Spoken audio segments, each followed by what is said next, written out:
सकती है। मेरी जान जाने वाली है। आराम कर। कौन बोल रहा है ये? तुम्हारा दुश्मन। कौन है रे मेरा दुश्मन? नाम नहीं बताऊंगा बेटा। साले मिल जाओगे तो मैं तुझे पीछे से गोली मारूंगा, भंभाड़ा आगे निकालूंगा। भोलेगा, एक बार मेरी जान बचा लो, एक बार बात और मेरी।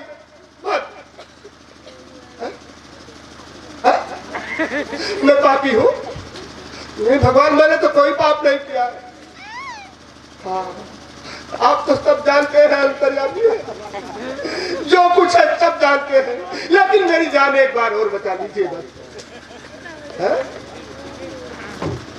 क्या कहर जीत से पंगा, कहर जीत की बात को इनकार है? अगर 3 गिनने से पहले नहीं बताया तो मैं तुझे कैलाश पर्वत से जमीन मिला दूंगा। पागल तो पागल, इधर पागल है भाई। कौन है रे मुझे पागल कह रहा है? हरामजादा। नंबर 1, 2 और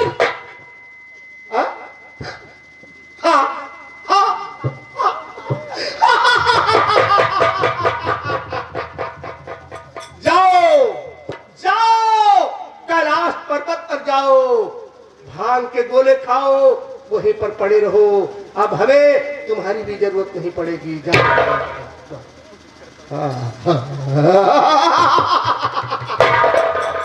मेरा कुत्ता सुरजीत भी परेशान है कि भूरा ठीक हो जाए और वो राज की बात बता दे। भूरा नहीं ठीक होगा सुरजीत। मैं तेरे पास आ रहा हूं। तेरे पिता के खून का इल्जाम भूरा को लगाऊंगा। तेरी बहन नाना के अपहरण का इल्जाम भूरा को लगाऊंगा। तेरे हाथों भूरा का खून करवाऊंगा। तुझे मैं अपना मोहरा बनाऊंगा सुरजीत। आ रहा हूं, तेरे पास आ रहा हूं।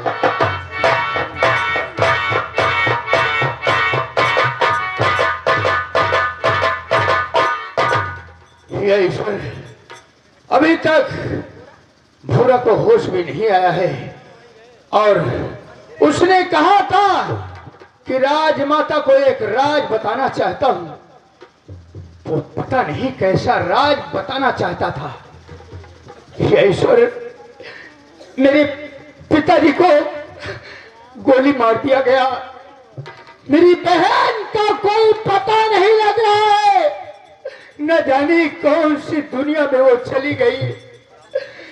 मैं बिल्कुल अकेला तन्हा रह गया हूं। ऐसा लगता है कि जैसे दुनिया में मेरा कोई है ही नहीं है। मैं किसी का नहीं हूं। न बहन है न बाप है। मेरी खुद की जिंदगी अपने लिए बोझ हो गई है। मैं किसके सहारे जीऊं, कहां जाऊं? इसको तो अच्छा है कि इस जिंदगी से छुटकारा ले लिया जाए। क्यों ना मैं अपनी आत्महत्या कर लूं। न दुनिया में रहूंगा और न सोचूंगा और न किसी के लिए रोऊंगा। बहन, मैंने तेरा भाई भी आज दुनिया से जा रहा है।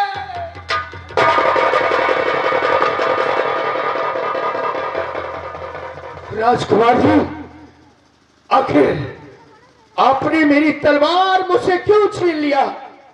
क्या बात है? शेरापत जी, आत्महत्या करना पाप होता है।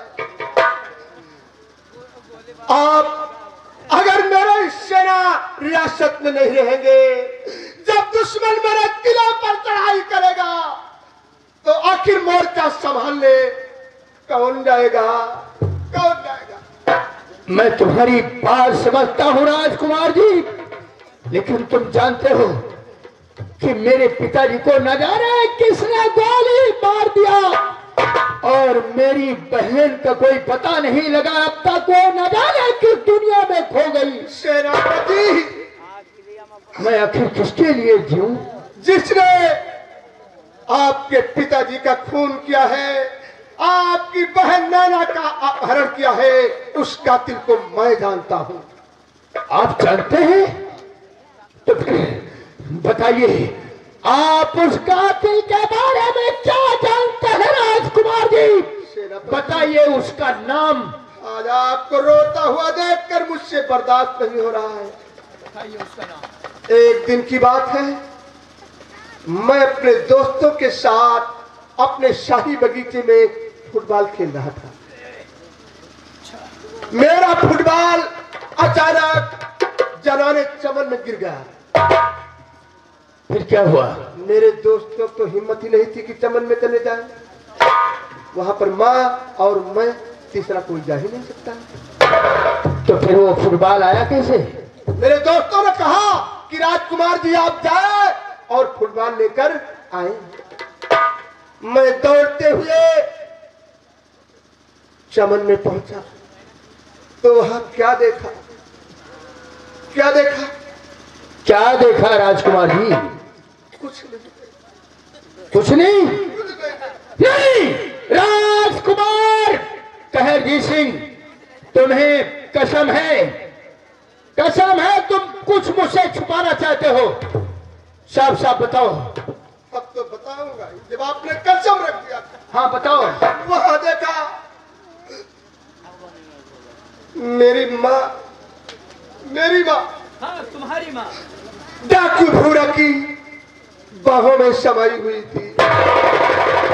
नहीं राजकुमार जी, ऐसी गंदी जुबान से ऐसा शब्द अपनी माँ के लिए कहते हुए तुम्हारी जुबान सर के गिर जानी चाहिए थी। कोई न्याय की दाता और रियासत की माता है, उन्होंने गरीबों और मजलूमों को न्याय दिया है, और आज तुम उन्हें गाली दे रहे हो। नहीं, मुझे विश्वास नहीं आता तुम्हारी बात पे। मैं जानता था कि आप यही कहेंगे, लेकिन मैं ब्रह्मा विष्णु महेश की कसम खा के कहता हूं सेनापति, मेरी माँ पूरा की बाहों में समाई हुई थी। मैं क्या हुआ? दौड़ते हुए अचानक पहुंचा।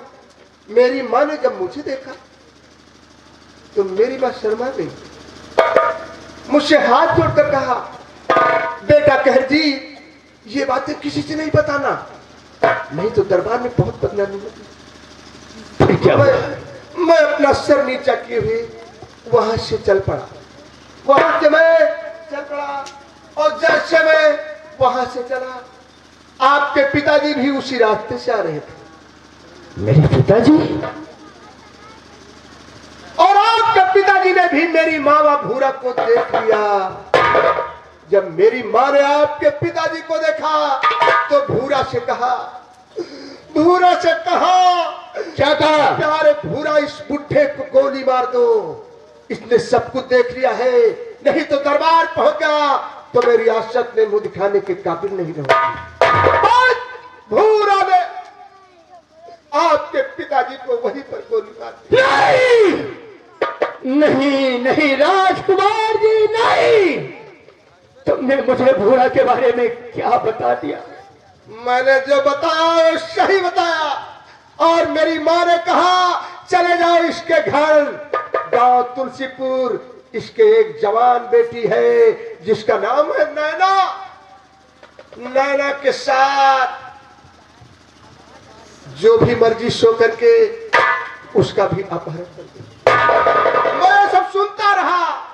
आज आपको रोता हुआ देखकर मुझसे बर्दाश्त नहीं हुआ, क्योंकि आप मेरे सेना के वफादार सेनापति थे। अच्छा किया राजकुमार जी, अच्छा किया तुमने उस हरामजादे का नाम बता दिया और उसके कारनामों को मुझसे बता दिया। हरामजादे भूरा, तू कुत्ते की मां, तू उस बीच सड़क पर मर जाता। हरामजादे, मैंने तेरी जिंदगी बचाने के लिए वहां से उठा करके राजमाता तक तुझे पहुंचा, और तूने उसका मुझे ये इनाम दिया। पूरा डाकू, जब से मैंने तुम्हारे बारे में सुना है आंसू नहीं, आंखों में खून का सैलाब सवार हो गया है। राजकुमार जी, अगर ऐसी बात है तो मैं उस हरामजादा भूरा को जिंदा नहीं छोड़ूंगा। सेनापति, वो हरामजादा डाकू का बच्चा अभी अस्पताल में एडमिट है। अस्पताल को हम चारों तरफ से नाकाबंदी करवा देते हैं। हाँ, जिस तरफ से निकले हरामजादा पूरा जिंदा बचकर जाने न पाए। राजकुमार जी, तुम मेरा साथ दोगे? चलो अस्पताल को घेरवा लो और उस भूरा को ढूंढ निकालते हैं। चलिए सेनापति, चलिए चलिए। सिपाहियों, चलो तुम लोग कहाँ मर गए? चलो अस्पताल को चारों तरफ से नाकाबंदी कर दो। आइए हॉस्पिटल में भोला के होश आया। महारानी बाजुओं की सहारे से भोला को हॉस्पिटल से बाहर निकाला।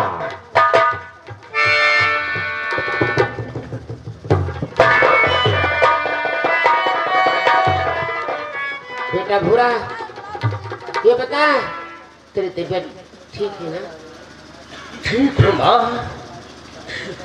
बेटा भूरा, तो कुछ राज की बातें बताना चाहता था।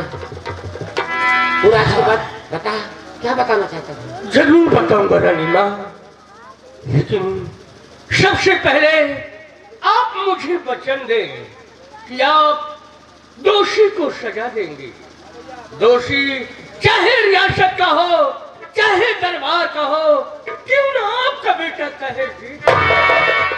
आप मुझे वचन दें कि आप दोषी को सजा देंगे। हाँ बेटा, मैं वचन देती हूँ कि मैं दोषी को सजा जरूर दूंगी, चाहे दरबार का हो और चाहे मेरा बेटा खुद न हो, मैं उसे सजा दूंगी। लेकिन बता,